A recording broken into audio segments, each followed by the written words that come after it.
गुरुवार का दिन महायुति के लिए राजनीतिक रूप से बेहद अहम और सकारात्मक साबित हुआ। विदर्भ की विधान परिषद की 5 सीटों में से 2 सीटों पर महायुति ने निर्विरोध जीत हासिल कर ली। चंद्रपुर और यवतमाल की सीट पर विपक्षी उम्मीदवारों के नामांकन वापस लेने के बाद चुनावी समीकरण पूरी तरह बदल गया और महायुति के उम्मीदवारों का निर्विरोध निर्वाचन सुनिश्चित हो गया।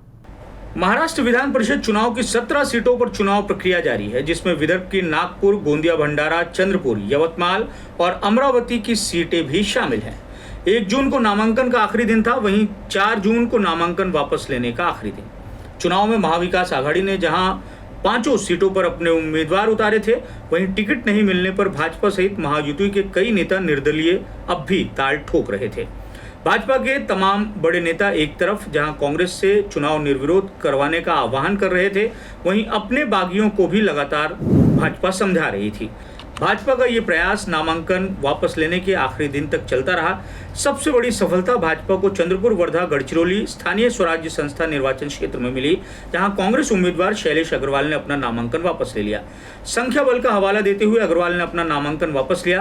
कांग्रेस प्रत्याशी रहे अग्रवाल ने नामांकन वापस लेते हुए चंद्रपुर के जिला काँग्रेस नेताओं पर कई गंभीर आरोप लगाए हैं। पैशाच्या आमिषाला गरीब लोक बळी पडतात आणि त्या जोरावरती त्यांना जर नेलाय तर आमच्याकडे दुसरा काही पर्याय शिल्लक नाही आणि जर आम्ही कंटेस्ट करायला गेलो तर अजूनही आमची लोक जातील त्या ठिकाणाहून आणि पैशाच्या बर्बादीशिवाय दुसरं काही यातून हाती लागणार नाही असं मला वाटतंय। म्हणून मी जे या निवडणुकीसाठी जबाबदार आहे त्यांच्याशी चर्चा केली आणि संख्याबळावरती ही निवडणूक असते। संख्याबळ नसल्यामुळे या निवडणुकीत फक्त निवडणुकीच्या मैदानात राहणं म्हणजे घोडेबाजाराला वाव देणं आहे।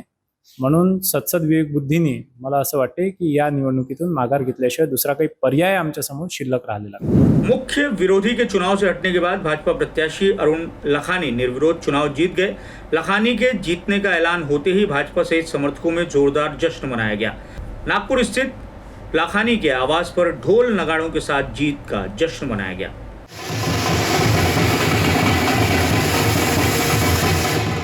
आम्हाला थोडं आश्चर्य होतं। आम्ही निवडणुकीची पूर्णपणे तयारी सुरू केली होती।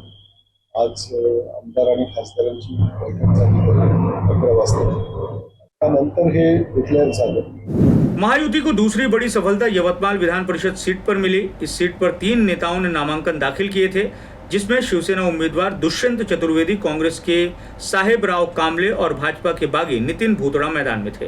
हालांकि कांग्रेस उम्मीदवार कामले ने नामांकन वापस लेने के एक दिन पूर्व ही चुनाव से पीछे हट गए। उन्होंने संख्या बल नहीं होने की बात कहते हुए ये निर्णय लिया। वहीं नाम वापस लेने के आखिरी दिन भाजपा के बागी नितिन भूतड़ा ने भी अपना पर्चा वापस ले लिया।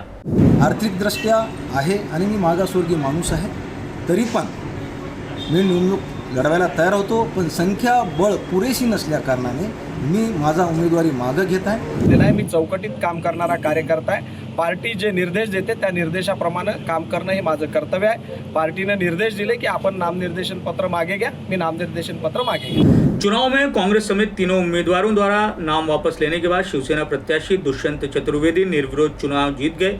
इसके साथ ही महायुति ने 5 में से 2 सीटें जीत ली। वहीं नागपुर, गोंदिया, भंडारा और अमरावती सीट पर 18 जून को मतदान होगा।